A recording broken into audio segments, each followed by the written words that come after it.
Okey, Assalamualaikum semua. Berjumpa lagi kita pada hari ini. Ini kita orang nak pergi Melaka nak pergi Melaka untuk buat tas pengajian Malaysia. Tas satu pengajian Malaysia mengenai sejarah Kesultanan Melayu Melaka. Seperti yang anda lihat di sini, kami masih dalam perjalanan menuju ke Melaka daripada KKTM Ledang. Sekarang ni kita ada kat mana? Serum 1. Lebih kurang pada pukul 2.30, lebih kurang sejam mungkin kami akan sampai ke Melaka.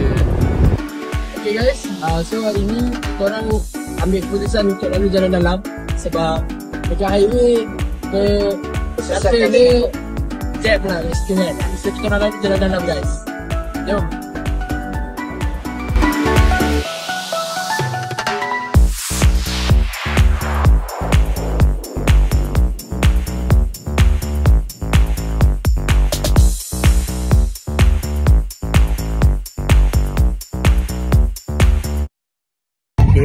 Kami dah semakin hampir dengan destinasi yang kami tuju, iaitu Istana Kesultanan Melayu Melaka. Sekarang ni kami berada di persimpangan Melaka Raya.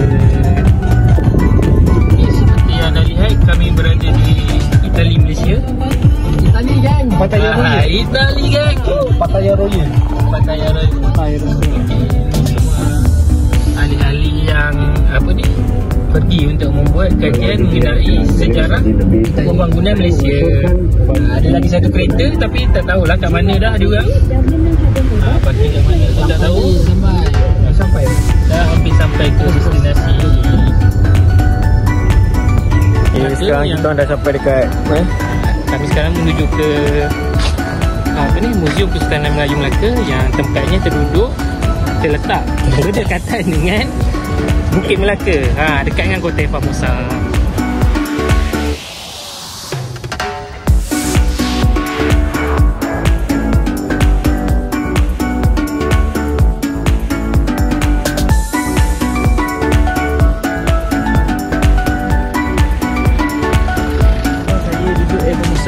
Kita dah sampai.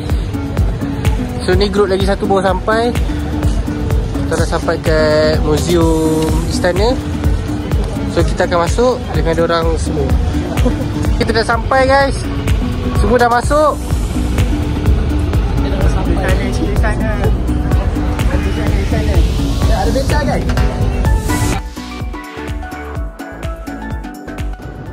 Baiklah, Assalamualaikum warahmatullahi wabarakatuh. Jadi kami dah sampai di Muzium Kesultanan Melaka. So tempat yang pertama adalah Balai Berseri. Seperti yang kita dapat di sini ada Sultan tengah duduk di sebelah sana. Lepas tu terdapat beberapa pemimpin iaitu yang dipanggil Pembesar Empat Libatan. Jadi Pembesar Empat Libatan ni ditugaskan untuk menjaga amanah negara, keselamatan penduduk, dan segala suara-suara penduduk disuarakan kepada Pembesar Empat Libatan, dan Pembesar akan menyuarakan suara rakyat kepada Sultan. Dan juga terdapat dua bendahara yang ditugaskan untuk jaga Sultan. Sekiranya terdapat sesiapa yang hendak mendekati Sultan tanpa izin Sultan, maka mereka akan dibunuh oleh bendahara yang ditugaskan. Assalamualaikum warahmatullahi wabarakatuh.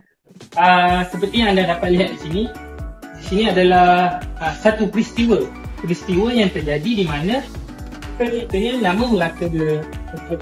Peristiwa ini terjadi kerana para miswara melarikan diri ke Muar setelah berlakunya pembunuhan Temagi di Temasek. Dalam perjalanan bangsa ke melarikan diri, mereka dia melalui hutan belantara dan singgah di Sungai Bertam untuk berehat. Ketika dia singgah di Sungai Bertam untuk berehat, dia melihat seekor pelanduk dan dia mengarahkan anjing pemburunya untuk mengejar pelanduk itu. Semasa anjingnya mengejar pelanduk itu, anjing yang mengejar pelanduk itu telah ditendang oleh pelanduk dan dikalahkan oleh pelanduk itu.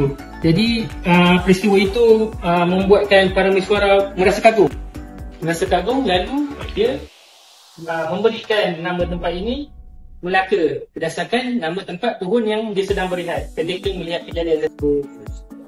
Okey, baiklah, saya akan menceritakan tentang sistem pemerintahan Kesultanan Melayu Melaka. Seperti kita tahu, sistem pemerintahan Melayu Melaka dulu menggunakan pembesar 4 lipatan, di mana ketuanya ialah Sultan dan dibantu oleh 4 orang bawahan dia, 4 orang kuat dia, iaitu Temenggung, Bendahara, Syahbandar dan juga Laksamana. Dan mereka mempunyai kerja-kerja mereka seperti Laksamana ialah ketua angkatan laut, Bendahara ialah penasihat kepada raja, Temenggung ketua polis dan penjara, penghulu bendahara pula adalah untuk menuntut cukai dan usti. Kemudian kita dapat tengok sini adalah tugas-tugas mereka dan menggunakan sistem perundangan. Mereka menggunakan 2 sistem perundangan, iaitu Hukum Kanda Melaka dan juga Undang-Undang Laut Melaka. Di mana Hukum Kanda Melaka mempunyai 44 pasal yang menyentuh tentang bidang kuasa raja, pembesar 4 lipatan, pantang larang dan juga hukuman terhadap kesalahan apa yang mereka melakukan jika melanggar 44 pasal hukuman itu.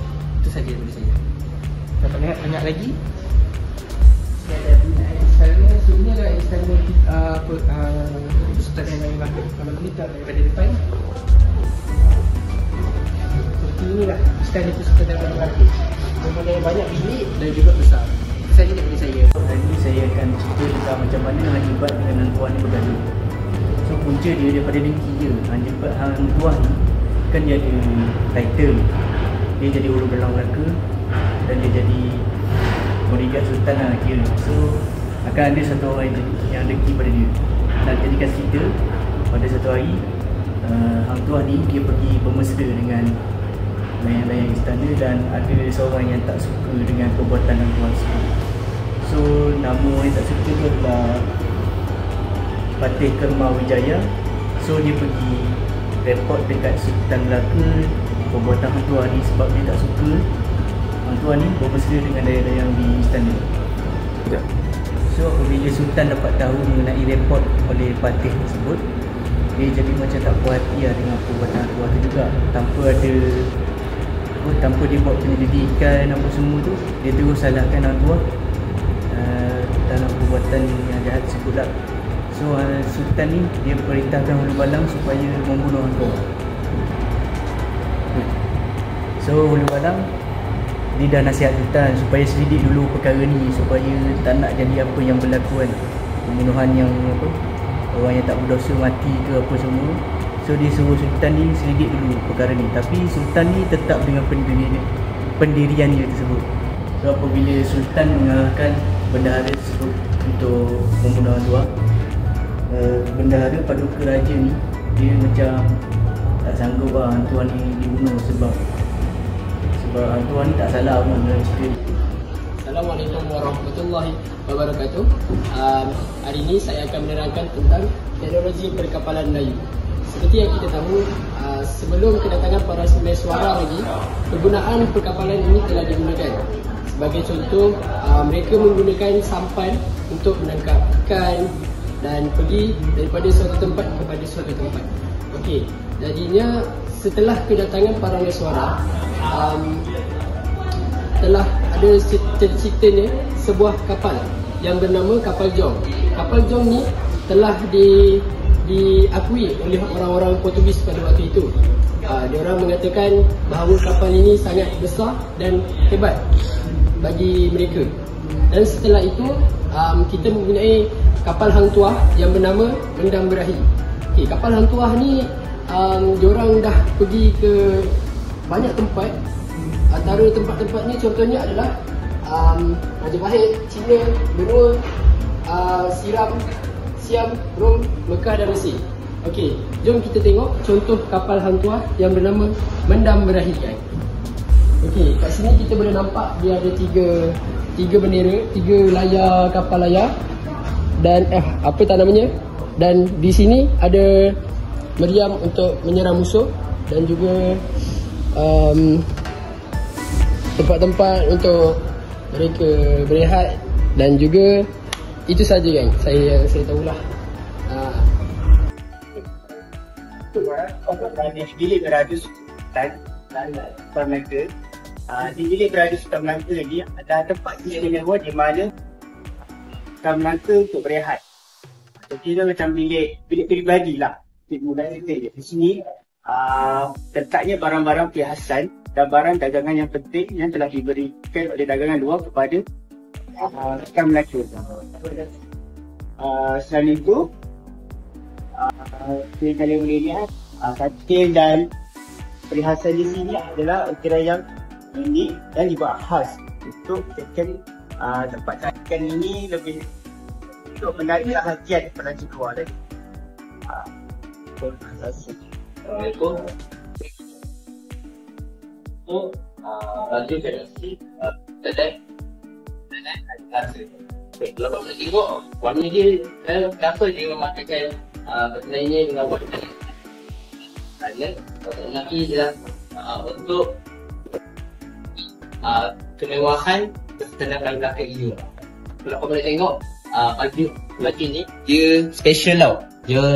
Dia tak sama dengan baju Melayu lain kerana baju Melayu tradisional ini diperbuat daripada sulaman dan jenis benang yang istimewa yang telah ditempah di luar negara. Selain itu, korang boleh juga tengok daripada pakaian pada samping. Melayu ini juga mementingkan pakaian samping untuk menunjukkan ini adalah keistimewaan. Kemudian dia, Melayu juga memakai kalung untuk menunjukkan kemewahan dan perhiasan yang ada di belakang.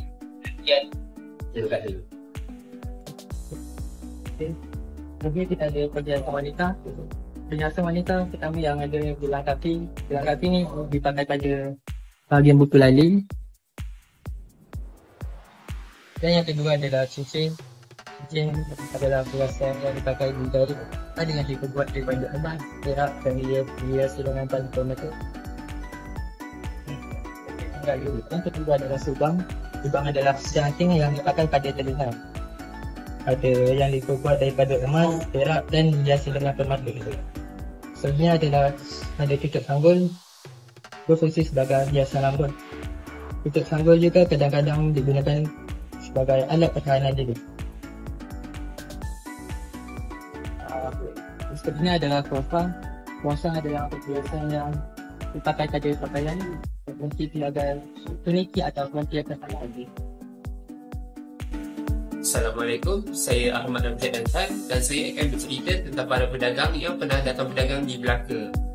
Antaranya termasuklah para pedagang dari Arab. Dan di sini kita boleh lihat bagaimana pakaian mereka semasa datang di Melaka. Mereka juga membawa barang seperti barangan kaca, kain sutera dan kayu-kayuan.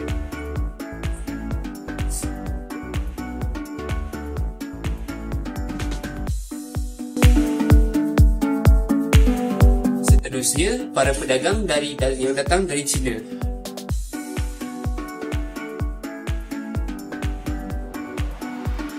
Di sini kita boleh lihat mereka membawa barangan untuk dagang seperti porselin, timah, peluru dan besi, dan kain sutera, tembikar dan teh.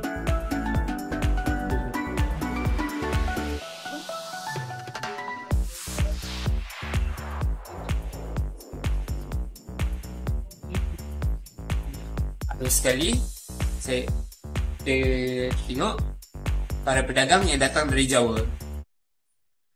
Mereka datang ke Melaka membawa barang seperti rempah ratus,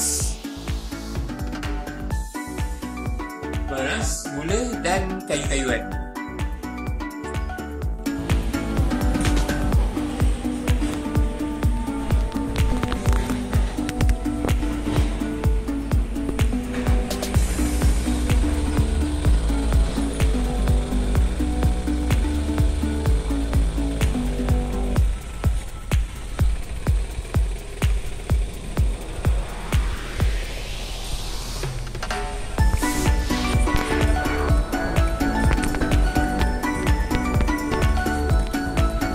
Kami telah berjaya menyelesaikan tugasan kami mengenai sejarah Kesultanan Melayu Melaka di Museum apa? Museum Kesultanan Melayu Melaka.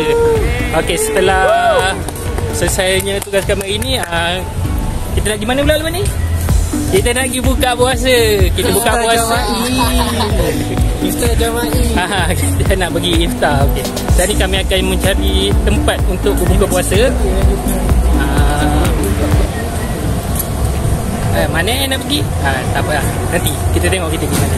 Sebelum kita menuju ke tempat berbuka puasa, kami semua akan singgah dululah di Kota Afamosa untuk menghayati sejarah-sejarah. Di mana? Di mana apa? Di mana ada kemauan, di situ ada air. Di mana tempat ini tempat dulu orang British, gang. Tempat di mana dulu dia kubu. Kota kubu ataupun sebuah kubu pertahanan orang Melaka. Tinggi jugalah ya. Tinggi. Kota Afamosa ni terletak di Bukit Melaka. Di puncak bukit.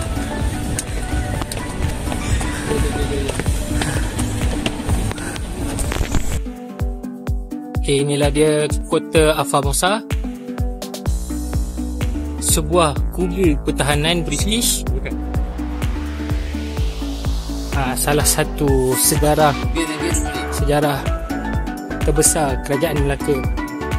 Beginilah bentuk-bentuk atau artifak-artifak yang berada di dalam Kota Afamosa.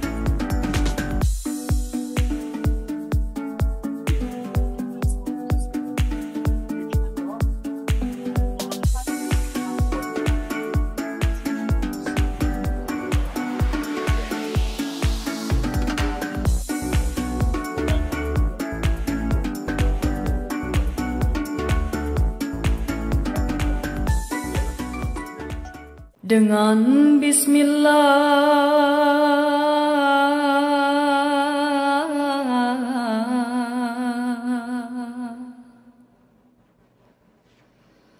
syair dibaca,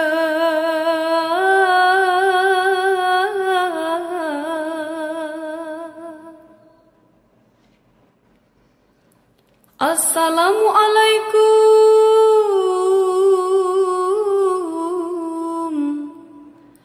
kata permula.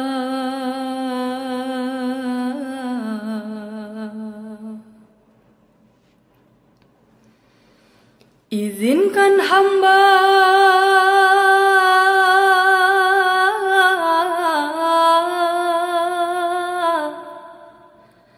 untuk bernada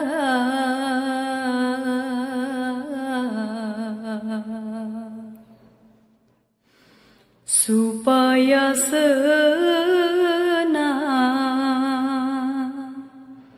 hati.